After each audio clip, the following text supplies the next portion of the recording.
دنیا اس وقت ایک ایسے نازک موڑ پر کھڑی ہے جہاں ہر گزرتا لمحہ نئی کشیدگی کو جنم دے رہا ہے۔ مشرق وسطیٰ میں حالات تیزی سے بدل رہے ہیں۔ میزائلوں کی گنگرج، جنگی جہازوں کی پروازیں اور سمندروں میں جنگی بیڑوں کی نقل و حرکت نے عالمی طاقتوں کو آمنے سامنے لا کھڑا کیا ہے۔ گزشتہ 2 دنوں کے دوران خطے میں جو کچھ ہوا اس نے پوری دنیا کو تشویش میں مبتلا کر دیا ہے۔ سوال یہ اٹھ رہا ہے کہ کیا یہ صرف ایک علاقائی جنگ ہے یا پھر دنیا آہستہ آہستہ ایک بڑی عالمی جنگ کی طرف بڑھ رہی ہے۔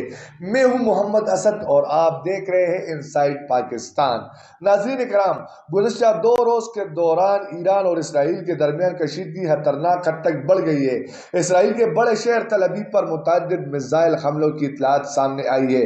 مختلف ذرائع کے مطابق 2 دنوں میں درجنوں میزائل تل ابیب اور اس کے اطراف میں داغے گئے، جس کے نتیجے میں کئی عمارتوں کو نقصان پہنچا اور شہریوں میں شدید خوف و ہراس پھیل گیا۔ اسرائیلی دفاعی نظام نے کئی میزائل فضا میں ہی تباہ کرنے کا دعویٰ کیا ہے، تاہم کچھ میزائل شہر کے مختلف علاقوں میں گرے جس کے باعث انفراسٹرکچر کو نقصان پہنچا اور متعدد زخمی ہوئے۔ دوسری جانب اسرائیل نے بھی ایران اور اس کے اتحادی گروہوں کے ٹھکانوں پر جوابی کارروائیاں تیز کر دی ہیں۔ فضائی حملوں اور میزائل حملوں کی اطلاعات مسلسل سامنے آ رہی ہے۔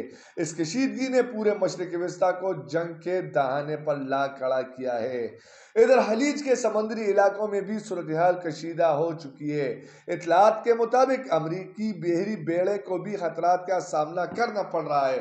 خطے میں موجود امریکی جنگی جہازوں اور بحری تنصیبات کو میزائلوں اور ڈرون حملوں کے خطرے کے باعث ہائی الرٹ کر دیا گیا ہے۔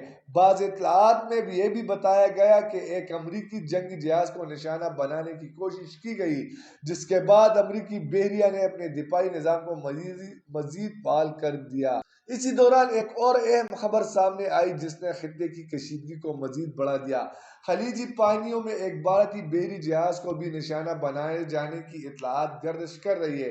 مختلف ذرائع اس واقعے کے پس منظر میں مختلف امکانات کا ذکر کر رہے ہیں، تاہم اس حوالے سے مکمل اور مصدقہ تفصیلات ابھی سامنے نہیں آ سکی۔ یہ تمام واقعات اس بات کی طرف اشارہ کرتے ہیں کہ یہ کشیدگی اب صرف 2 یا 3 ممالک تک محدود نہیں رہی، بلکہ اس کے اثرات پورے خطے میں محسوس کیے جا رہے ہیں۔ یہی وجہ ہے کہ دنیا بھر کے تجزیہ کار یہ سوال اٹھا رہے ہیں کہ کیا یہ حالات کسی بڑی عالمی جنگ کی طرف اشارہ ہے۔ ابھی تک باضابطہ طور پر کسی عالمی جنگ کا اعلان نہیں ہوا، تاہم عالمی طاقتوں کی بڑھتی ہوئی مداخلت اور مسلسل فوجی سرگرمیاں اس خدشے کو ضرور تقویت دے رہی ہے کہ اگر صورتحال قابو میں نہ آئی تو ایک بڑا عالمی تصادم بھی جنم لے سکتا ہے۔ اس عالمی کشیدگی کے اثرات پاکستان تک بھی پہنچ رہے ہیں۔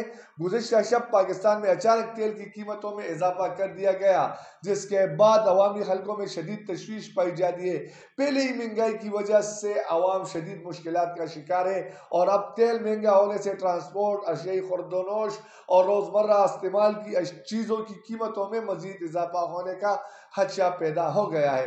دلچسپ بات یہ کہ پاکستان کے پاس 1 مہینے تک کا تیل کا ذخیرہ موجود ہونے کی اطلاعات ہیں۔ اس کے علاوہ سعودی عرب بھی پاکستان کو ادھار تیل فراہم کر رہا ہے، جس سے وقتی طور پر دباؤ کم ہو سکتا ہے۔ ایران بھی پاکستان کو توانائی کے حوالے سے تعاون کی پیشکشوں سے مکمل انکار نہیں کیا۔ اس کے باوجود حکومت کی جانب سے تیل مہنگا کرنے کے فیصلے نے کئی سوالات کو جنم دیا ہے۔ عوامی حلقوں میں یہ سوال شدت سے اٹھ رہا ہے کہ جب تیل کا ذخیرہ موجود ہے اور دوست ممالک سے بھی تعاون مل رہا ہے تو پھر قیمتوں میں فوری اضافہ کیوں کیا گیا؟ ناقدین کا کہنا ہے کہ اس فیصلے کا بوجھ براہ راست عام آدمی پر پڑے گا، جو پہلے ہی مہنگائی کے چکی میں پس رہا ہے۔ ماہرین کے مطابق عالمی منڈی میں تیل کی قیمتوں میں اتار چڑھاؤ اور مشرق وسطیٰ کی کشیدہ صورتحال نے حکومت کو پیشگی اقدامات پر مجبور کیا ہوگا، لیکن اس کے باوجود عوامی رد عمل اس بات کی نشاندہی کر رہا ہے کہ معاشی دباؤ مسلسل بڑھ رہا ہے۔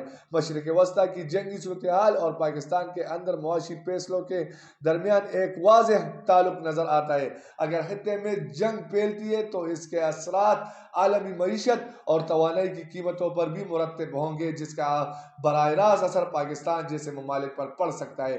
اس وقت سب سے بڑا سوال یہی ہے کہ آیا یہ کشیدگی محدود رہے گی یا پھر دنیا ایک بڑے عالمی تصادم کی طرف بڑھ رہی ہے؟ آنے والے دن اس حوالے سے نہایت اہم ہوں گے۔ اگر سفارتی کوششیں کامیاب نہ ہو سکی تو یہ بحران مزید سنگین شکل اختیار کر سکتا ہے، جس کے اثرات پوری دنیا پر پڑ سکتے ہیں۔ میں ہوں محمد اسد اور آپ دیکھ رہے تھے انسائٹ پاکستان۔ اللہ حافظ۔